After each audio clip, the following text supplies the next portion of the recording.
Good morning students. देखिए, NEET 2020 date आ गई है। जल्दी ही सब लोगों की मेहनत रंग लाएगी, जिन लोगों ने मेहनत की है। देखिए, पर मैं कोशिश करूंगा कि कुछ कुछ टॉपिक्स अब से आपको डेली के जो इम्पोर्टेंट हैं उनके बारे में हम बातचीत करें। ठीक है, जल्द देखिए। आज हम जिस चैप्टर से डीलिंग करने वाले हैं वो है स्ट्रक्चरल ऑर्गेनाइजेशन इन एनिमल। देखिए, बहुत सारे क्वेश्चन पूछे जाते हैं इस चैप्टर से, लेकिन जो इंपॉर्टेंट है उसके बारे में डील करते हैं। देखो, पहला चीज जो यहां से पूछा जाता है वो है टिश्यू। क्या है टिश्यू? है हमारे पास group of cell having a common origin and performing a specific function. तो क्लस्टर ऑफ सेल्स हैं, उन सेल की आपके पास में डिफरेंशिएशन हो चुकी है और डिफरेंशिएशन होने के बाद में उनको एक स्पेसिफिक फंक्शन के बारे में पता है। अब यहां पर ये है कि ये सभी के सभी क्लस्टर ऑफ सेल एक ही स्पेसिफिक टाइप का फंक्शन करने वाले हैं। अब ये जो टिश्यू टर्म है, ये बिचेट नाम के साइंटिस्ट थे जिन्होंने क्वाइन की थी, ये ध्यान रखनी है। ठीक है जी। अब हमारे टिश्यूज की माइक्रोस्कोपिक स्टडीज जो होती हैं उनको हम बेसिकली हिस्टोलॉजी कहते हैं। ठीक है। अब देखो, ये जो टिश्यूज हैं ये बॉडी में हमारे चार तरह के होते हैं। एपिथेलियल एक, सेकंड आपके पास कनेक्टिव टिश्यू, तीसरे आपके पास मस्कुलर टिश्यू और फोर्थ आपके पास में मस्कुलर टिश्यू। देखो, अब मैंने कहा एक स्पेसिफिक ओरिजिन होगा और एक पर्टिकुलर स्पेसिफिक फंक्शन होगा टिश्यू का। तो जो एपिथेलियल टिश्यू होते हैं ये आपकी जर्म लेयर से डिराइव होते हैं। ठीक है जी। तो epithelial tissue ectoderm, mesoderm, endoderm तीनों से डिराइव होंगे और स्पेसिफिक फंक्शन इनका है प्रोटेक्शन देना, दूसरा सिक्रीशन में हेल्प करना, तीसरा एब्जॉर्प्शन में हेल्प करना और फोर्थ रिप्रोडक्शन में हेल्प करना। ये इंपॉर्टेंट है। अब देखो, एपिथेलियल टिश्यू को दो पार्ट में डिफरेंशिएट किया है वैसे हमने। एक होते हैं लाइनिंग एंड कवरिंग एपिथेलियम और दूसरे होते हैं ग्लैंडुलर एपिथेलियम।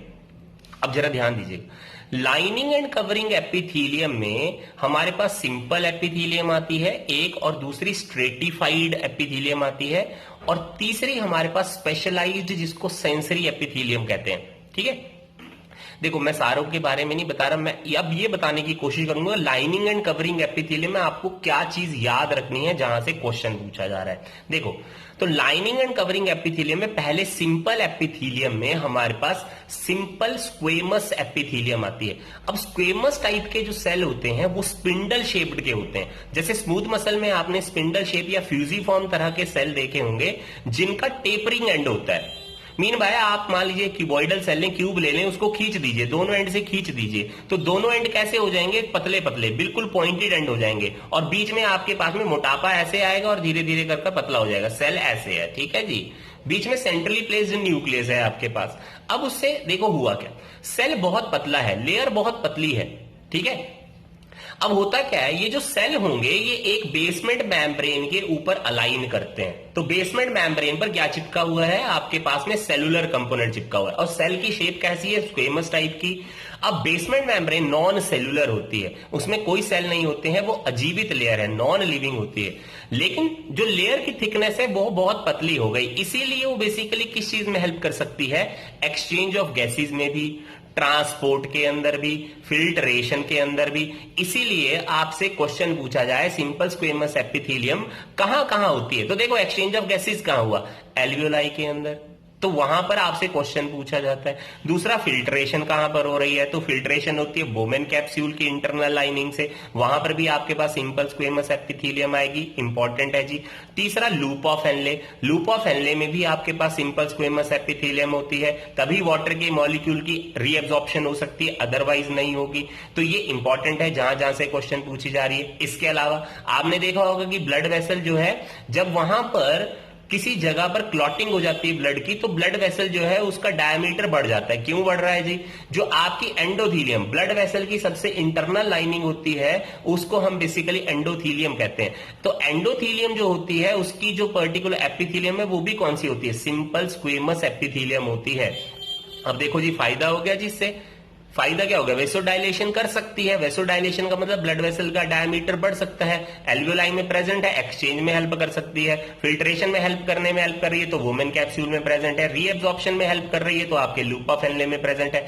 इंपॉर्टेंट है जी, याद करिए, क्वेश्चंस में डायरेक्टली पूछा जाएगा सिंपल स्क्वेमस एपिथेलियम कहां पर होती है। दूसरा क्वेश्चन जो यहां से पूछा जाता है वो है सिंपल क्यूबॉइडल एपिथेलियम के बारे में। अब जरा ध्यान दीजिएगा, क्यूबॉइडल एपिथेलियम में आपसे क्वेश्चन जो डायरेक्ट पूछा जा रहा है वो है सिंपल क्यूबॉइडल एपिथेलियम की modification in the gonadal organs. तो प्राइमरी जो गोनेडल ऑर्गन होते हैं वो है एक टेस्टिस और दूसरे आपके पास ओवरीज।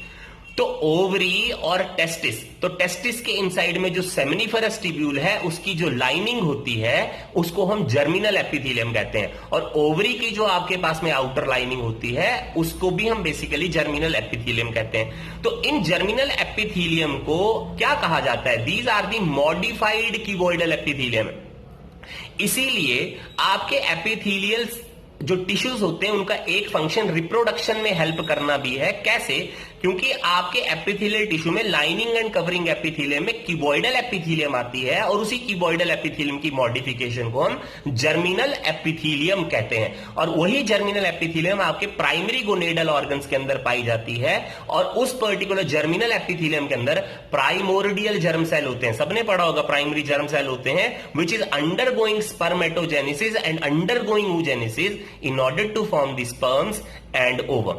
तो इंपॉर्टेंट है जी, यहां से भी डायरेक्टली आपके पास क्वेश्चन पूछी जाती है। दूसरी, हमारी बॉडी में जितने भी एक्सोक्रीन ग्लैंड की डक्ट्स होती हैं ज्यादातर, उनमें जो एपिथेलियम होती है वो भी आपके पास में सिंपल कॉल्यूमिनर एपिथेलियम पाई जाती है। ये इंपॉर्टेंट है, ये चीज आपने याद रखनी है। तीसरी, सिंपल कॉल्यूमिनर एपिथेलियम जो है आपकी बॉडी की मेन सेक्रेटरी एपिथेलियम। सिक्रेटरी का मतलब हुआ वहां से पर्टिकुलर म्यूकस जो है उसकी सिक्रीशन हो रही है। क्यों होती है, क्योंकि कॉल्यूमिनर जो आपके पास सेल होते हैं वो इलोंगेटेड सेल होते हैं और उनमें पर्टिकुलर आपके पास साइटोप्लाज्म की क्वांटिटी बहुत ज्यादा होती है, और उन्हीं सेल के सरफेसिस के ऊपर गॉबलेट सेल लगे होते हैं और उन्हीं गॉबलेट सेल से म्यूकस की सिक्रीशन हो रही होती है। इसीलिए आपके पास कॉल्यूमिनर जो आपके पास एपिथेलियम है, that is specifically the secretory epithelium. This function can also be performed by a cuboidal epithelium to a certain extent। इसीलिए आप कई बुक्स में ये पढ़ेंगे कि cuboidal epithelium और columnar epithelium दोनों इकट्ठे कर आपके secretory epithelium है, लेकिन स्पेसिफिक जो secretory epithelium है वो कौन सा है जी आपके पास, columnar epithelium। ये इंपॉर्टेंट है, ये चीज नोट कर चलिए। ठीक, चलें। उसके बाद आपके पास पर्टिकुलर जो एपिथेलियम आती है वो है आपकी ट्रांजिशनल एपिथेलियम, जहां से क्वेश्चन पूछा जा रहा है। अब ट्रांजिशनल एपिथेलियम की एक इंपॉर्टेंस है, इंपॉर्टेंस क्या है, बेसमेंट मेम्ब्रेन नहीं है। अब बेसमेंट मेम्ब्रेन नहीं होगी तो आपकी नॉन लिविंग स्ट्रक्चर तो गायब हो गई, नॉन सेलुलर मेम्ब्रेन गायब हो गई, तो मीन बाय सेल जो है वो अपनी शेप को चेंज कर सकता है। तो एक तरह से ऐसा एपिथेलियम आपको स्ट्रेचेबिलिटी की पावर देता है। Transitional epithelium flexible and stretchability की आपको पावर देता है, और ऐसा एपिथेलियम आपको वहां पर चाहिए जहां पर स्टोरेज का पर्पस हो सके। तो स्टोरेज का पर्पस हमारी बॉडी में यूरिनरी ब्लैडर में सबसे कॉमन हो रहा है, जहां पर यूरिन को स्टोर करना होता है। तो यूरिन को स्टोर करने वाली जगह पर आपके पास में यूरिनरी ब्लैडर के अंदर जो लाइनिंग में एपिथेलियम है वो ट्रांजिशनल एपिथेलियम है। अगर आप नेफ्रॉन पढ़ेंगे तो नेफ्रॉन के अंदर या किडनी के अंदर आपके पास में रीनल कैलिसिस होते हैं, उस रीनल कैलिसिस में, माइनर कैलिसिस में आपके पास ट्रांजिशनल एपिथेलियम है, यूरेटर में भी आपके पास ट्रांजिशनल एपिथेलियम। तो तीन एग्जांपल आपने याद रखने हैं, यूरिनरी ब्लैडर, दूसरा आपके पास में माइनर कैलिसिस, और तीसरे आपके पास यूरेटर में आपके पास पर्टिकुलर जो एपिथेलियम है दैट इज ट्रांजिशनल एपिथेलियम है। क्लियरली आपको यह चीज याद होनी चाहिए। क्लियर। अब दूसरी बात यहां से क्या चीज याद रखनी है, ये जो ट्रांजिशनल एपिथेलियम है हमारे पास में, अब इससे पर्टिकुलरली हमने ये चीज नोट डाउन की है कि ये आपके एक्सक्रीटरी सिस्टम में ही प्रेजेंट है। जहां पर यूरिन का पार्ट आपके पास आ रहा है, यूरिनरी जो पोर्शंस आपके पास आ रहे हैं, वहीं पर ये एपिथेलियम और कहीं नहीं पाया जा रहा है, इसीलिए इसको यूरोथीलियम कहते हैं, URO एंड थीलियम, यूरोथीलियम। तो आपके ट्रांजिशनल एपिथेलियम का दूसरा नाम यूरोथीलियम भी है। ये चीज आपको ध्यान होनी चाहिए।